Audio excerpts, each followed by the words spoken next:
La RTB, la télévision nationale burkinabé, vient de déconstruire la propagande des médias français, les médias impérialistes qui sont en train de mentir sur le Mali. Je vous invite à écouter et partager. Depuis Regardez. quelques jours, le journal Jeune Afrique et d'autres médias impérialistes s'acharnent sur la transition malienne à travers des fake news sur la situation sécuritaire.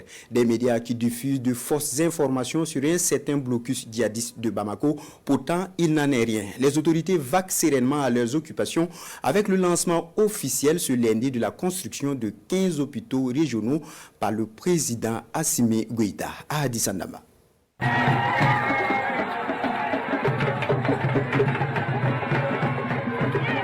Bamako en temps réel, ce lundi 10 novembre 2025.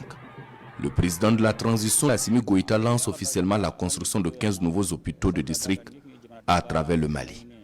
Une étape majeure franchie dans la refondation du système de santé malien.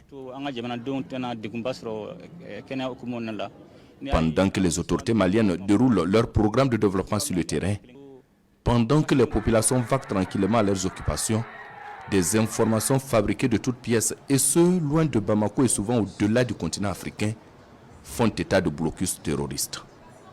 Des médias comme Jeune Afrique, championne des fake news sur la situation au Sahel, font état d'une prise imminente de Bamako par le groupe de soutien aux musulmans et à l'islam JINIM affilié à Al-Qaïda. Et dans cette aventure de désinformation et de déstabilisation par les fake news, ce sont des médias français, TV5 Monde, TF1, RFI, France Info et que sais-je encore, qui sont à la manœuvre. Sur leur site actuellement, ce sont des fausses informations diffusées en boucle, alors qu'ils n'ont aucun correspondant sur place au Mali, mais ils fabriquent des fausses informations avec pour but de saper les efforts des autorités de la transition. Tous ces médias ne font que de la propagande au profit des groupes armés terroristes, soutenus par des communicants français, frustrés d'avoir perdu le contrôle du Sahel, ainsi que toutes ses richesses.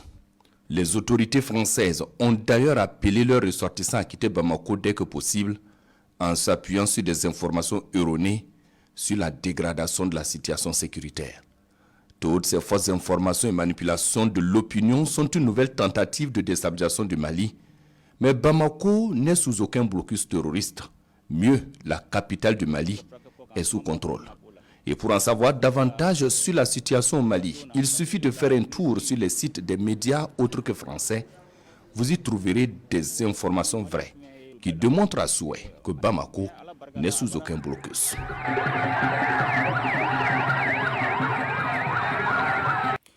Oui, vous avez entendu. Non, Bamako n'est pas sous blocus.